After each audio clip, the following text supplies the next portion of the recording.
Saudara-saudari terkasih dalam Kristus, hari ini Jumat 30 September 2022 merupakan peringatan wajib Santo Hieronymus, Imam Pujangga Gereja. Bacaan dibawakan oleh Antonia Jovita Ari, Mazmur dilantunkan oleh Kristantia Elizabeth, dan renungan ditulis oleh Stefanus Joko Triantoro. Selamat menekuni sabda Allah. Marilah kita semakin mengasihi, semakin peduli, dan bersaksi.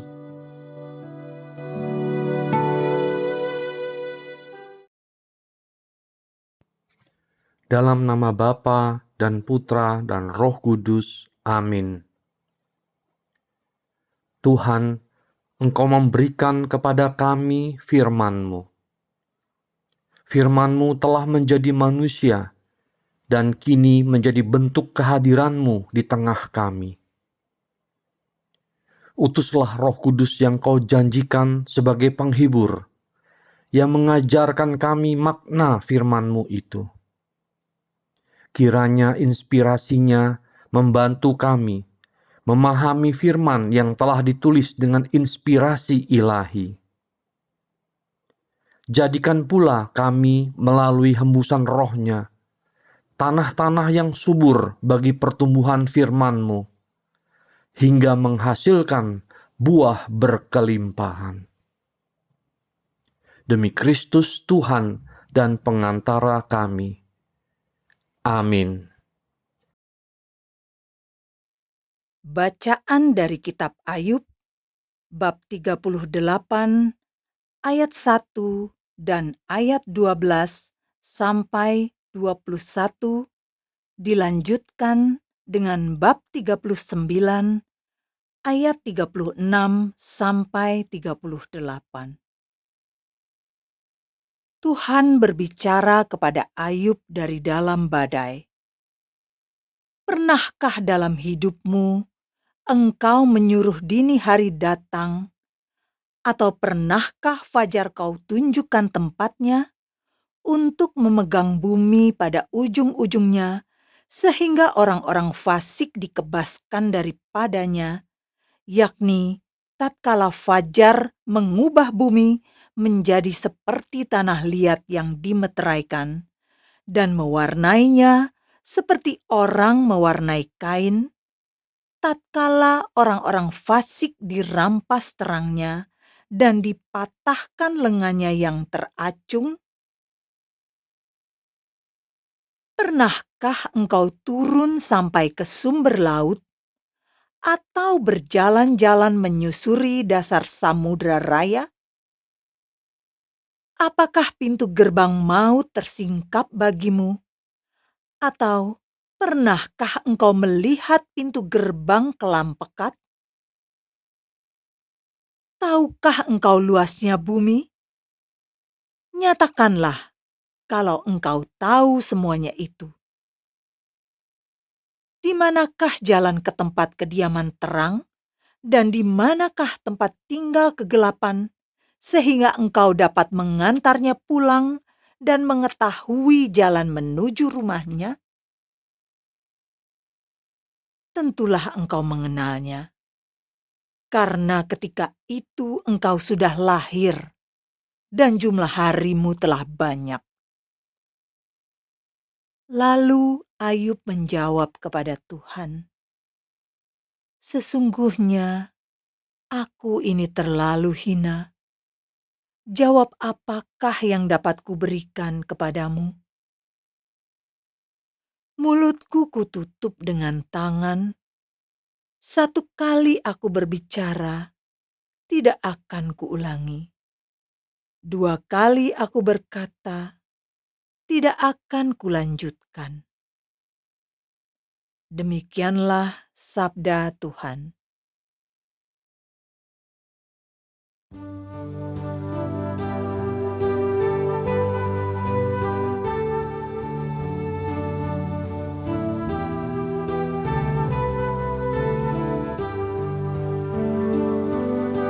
Ya Tuhan, tuntunlah aku di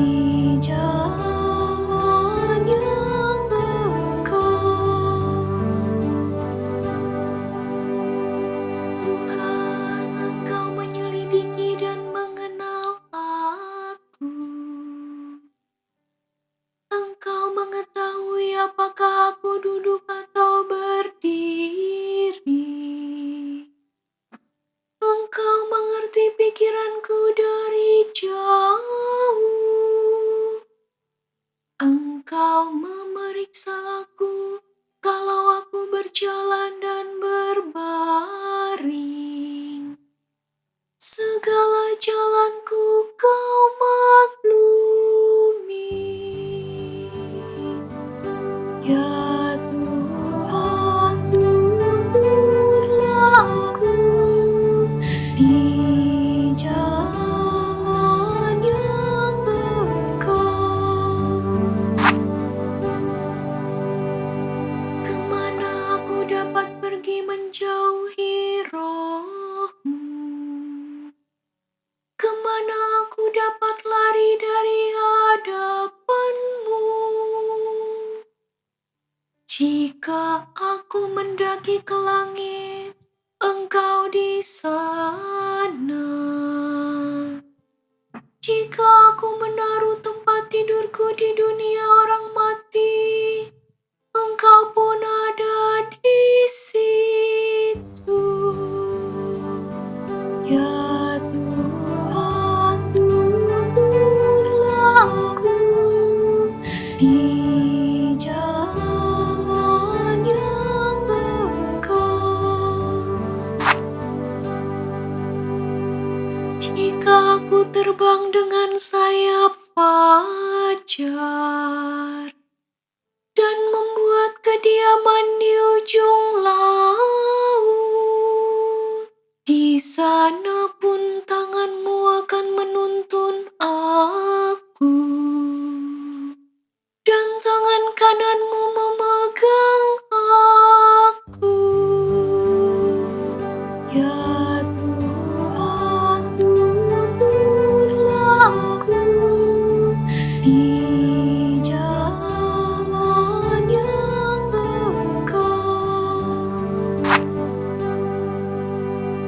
Sebab Engkaulah yang membentuk buah pinggangku. Engkaulah yang menenun aku dalam kandungan ibuku.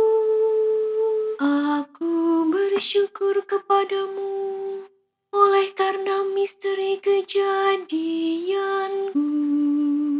Ajaiblah apa yang Kau buat. Ya Tuhan, tuntunlah aku di jalan yang engkau.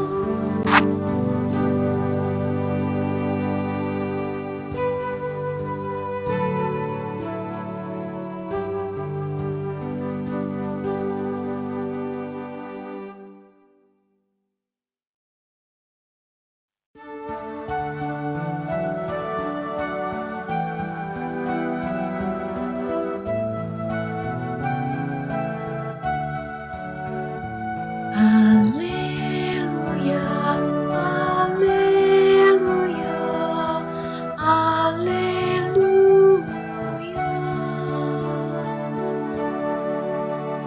Hari ini dengarkanlah suara Tuhan, dan janganlah bertegar hati.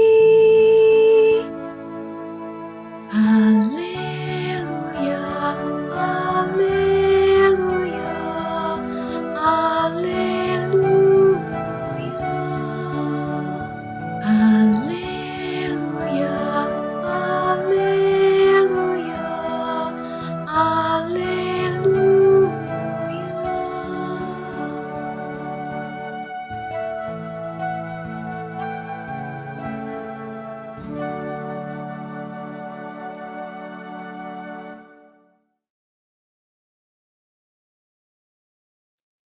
Inilah Injil suci menurut Lukas bab 10 ayat 13 sampai 16.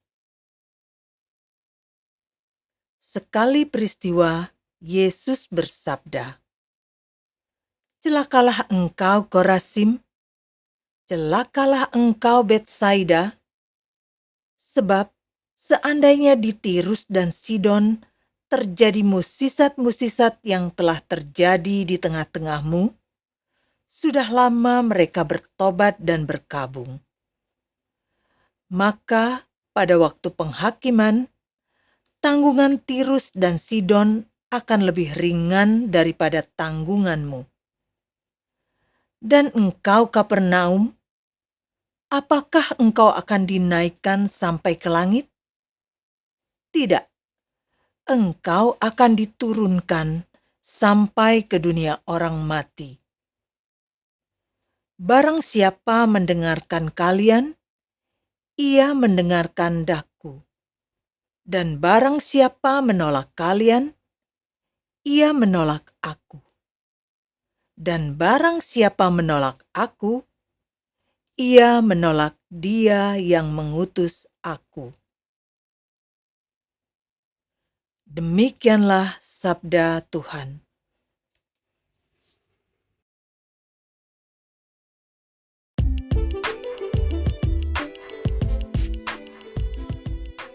Yesus mengubah kita agar kita beroleh hidup kekal.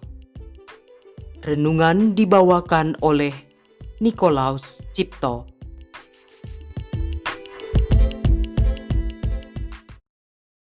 Bapak Ibu, saudara-saudariku yang dikasihi Tuhan Yesus Kristus. Masih ingat kisah legenda maling kundang dari Sumatera Barat? Kisah tentang seorang anak yang dikutuk ibunya menjadi batu. Ia pergi merantau ke negeri orang, sukses, dan menjadi kaya raya. Ketika ia kembali ke kampung halamannya, ia malu mengakui ibunya yang sudah tua, miskin, dengan pakaian compang-camping, dan bahkan mengusirnya. Ibu yang telah melahirkan, merawat dan membesarkannya. Ibu yang sudah begitu banyak memberikan hidup dan kebaikan kepadanya. Ibunya sangat sedih dan terluka atas perlakuan anak yang dicintainya itu. Ia tidak mampu menahan kesedihan dan luka di hatinya sehingga mengucapkan kutuk kepada anaknya. Injil Lukas hari ini menceritakan betapa kecewanya Yesus kepada Korazim, Betsaida, dan Kapernaum, 3 kota di daerah Yahudi. Kota-kota yang telah begitu banyak menerima anugerah kasih Allah, tetapi mereka tidak mau bertobat dan merubah hidupnya menjadi lebih baik seturut keinginan Allah Bapa. Dibandingkan dengan Tirus dan Sidon, kota-kota yang berada di luar daerah Yahudi, mereka cepat bertobat dan berubah menjadi lebih baik. Apakah Tuhan marah? Apakah Yesus marah? Tidak. Kecaman Yesus terhadap Korazim, Betsaida, dan Kapernaum merupakan peringatan bahwa Tuhan menghendaki adanya perubahan hidup dari orang-orang yang telah mendengar dan mengalami segala kebaikannya. Ia tidak menghendaki kehidupan yang tidak menghargai kebaikan dan anugerah Allah. Kecaman Yesus merupakan pernyataan anugerah untuk bertobat. Tanpa pertobatan, tidak ada pengharapan keselamatan. Korazim, Betsaida, dan Kapernaum mengalami banyak kebaikan dan kemurahan Allah, namun tidak mau bertobat dan berubah. Terlalu banyak mukjizat yang dilakukan di sana, tetapi tidak ada perubahan apapun. Tidak ada pertobatan dan perkabungan. Yesus mengecam hal tersebut. Setelah mengalami segala kebaikan Tuhan, seharusnya anak-anak Tuhan hidup lebih dekat kepadanya dan melakukan kehendak. Sebagai anak-anak Tuhan, apakah kita juga akan berlaku seperti mereka? Korazim, Betsaida, dan Kapernaum? mengingkari semua kebaikan, kasih, dan cinta Tuhan kepada kita. Tuhan telah berikan kita hidup, harapan, usaha, dan rezeki yang berlimpah. Menyadari akan kesalahan, bertobat, dan berubah adalah langkah iman untuk merespon kebaikan Tuhan daripada kelak menuai hukuman dalam pengadilan Allah. Marilah berdoa. Allah Bapa yang penuh kasih, bimbinglah kami untuk lebih mensyukuri anugerah-Mu, lebih taat meneladani kasih dan kehendak Kristus, supaya kami berkenan di hadapan dan beroleh hidup yang kekal. Kemuliaan kepada Bapa dan Putra dan Roh Kudus, seperti pada permulaan, sekarang, selalu, dan sepanjang segala abad. Dalam nama Bapa dan Putra dan Roh Kudus. Amin.